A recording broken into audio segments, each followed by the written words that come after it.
don't march and protest because we like to march and protest. All we want to do is be free. Shaun from King. New York. Shaun King, good morning. Hey, good morning, everybody. As you may have seen or heard, yesterday the NFL announced a wide-ranging partnership with Jay-Z and his company, Roc-Nation. Now, I'm just going to be completely raw and open about my feelings on this deal. I'm deeply disappointed. I'm deeply disappointed in Jay-Z. I'm deeply disappointed that he formed this partnership with the NFL. I'm deeply disappointed that we learned that he has been privately negotiating this partnership for over a year without ever mentioning a word about the deal to Colin Kaepernick, even though they spoke countless times over the past year. I'm deeply disappointed at several things that Jay-Z said in his press conference with NFL Commissioner Roger Goodell yesterday. And I'm definitely disappointed in several things that Jay-Z has said in multiple media interviews. And here's what I know. In our community, we have sacred figures who've grown so loved and so admired that you don't dare critique them publicly, even if it's warranted. In our community, we have some people who are so revered that sometimes we are blinded even to their biggest mistakes. The Obamas are on that level. Oprah is on that level. And I think Jay-Z and Beyonce are probably on that level now, such that even if they make a real mistake, it's hard for people to see it. It's definitely hard to criticize them because of just how much people love them. And I think that's where we are right now. But I have to say what I have to say first and foremost, as a personal friend of Colin Kaepernick, as someone who advised him and spoke with him often while he was taking a knee. But I also have to say what I have to say as a historian and as someone who understands the historical significance of what Colin Kaepernick has done and the price he's still paying for it at this very moment. So I'm just going to put all my cards on the table. Colin Kaepernick is in the prime of his physical life and has had his career stolen from him by the NFL. Not a single NFL player, not one, believes that Colin Kaepernick is out of the league for football reasons. The league has over 100 quarterbacks. Half of them are older than him. 2/3 of them have never won a playoff game. 90% of them have never been to a Pro Bowl. Over 95% of them have never taken their team to the Super Bowl. And Colin has done all of those things. He has records in the NFL that stand to this day. It's not just that the NFL banned him once from the league. The NFL is actively banning this man from the league right now. There are teams that need him right now, but not a single one of them will cross that line to do so. He is a kind, soft-spoken, compassionate man. He has never been in trouble a day in his life. He's brilliantly smart, and I don't just say that as a friend. His score on the Wonderlic test for NFL quarterbacks was the highest of his draft.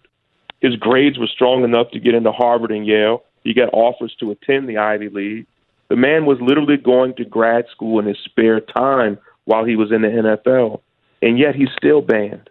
And I can't get past it.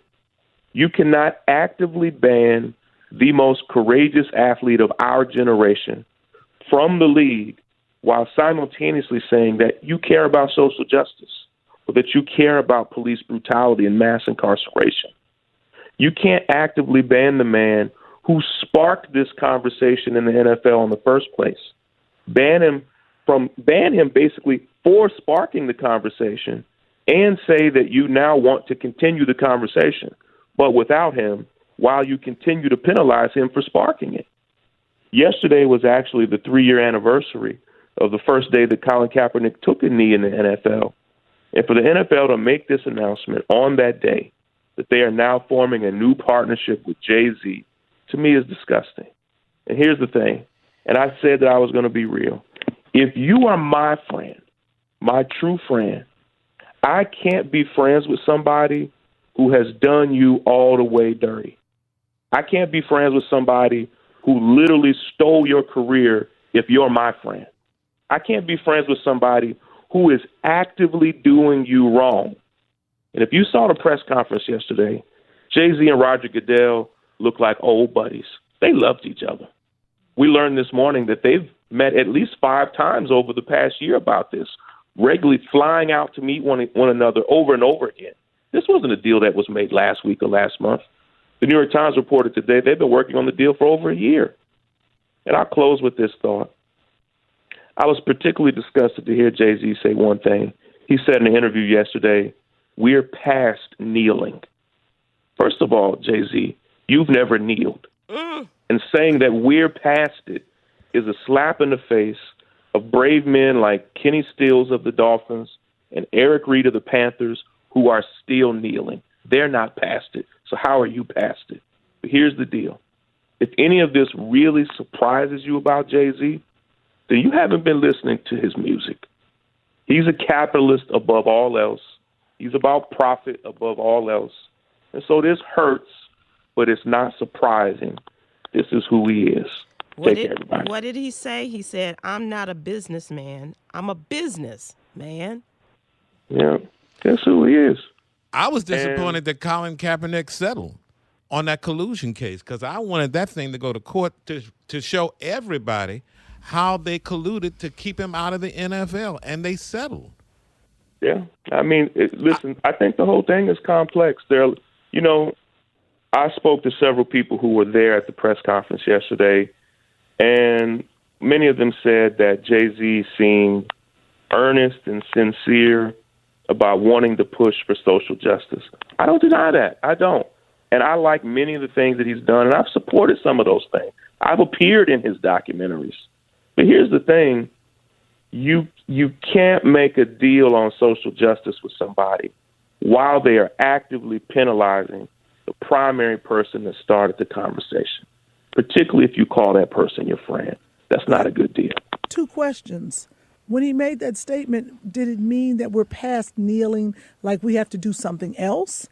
One question. The second question is this a way that Jay-Z feels that he's going to be able to help change Colin? from within?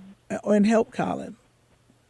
And I'm not answering for Shaun, but I think it's just very interesting the fact that many people are saying that he's lied about even talking to Colin about this. Wow. Having said that he had a conversation. He was dishonest about it. He had not talked to Colin about this deal in any shape, form, or fashion.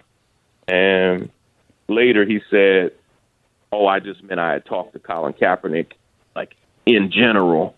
But he had never mentioned this deal to Colin, not once. And that makes me suspicious about any conversation about working within in order to affect change, Kim. If Jay-Z felt good about this deal, he'd have talked to Colin Kaepernick about it. Yeah. Yeah. All right, Shaun. We'll see. Yeah, take care.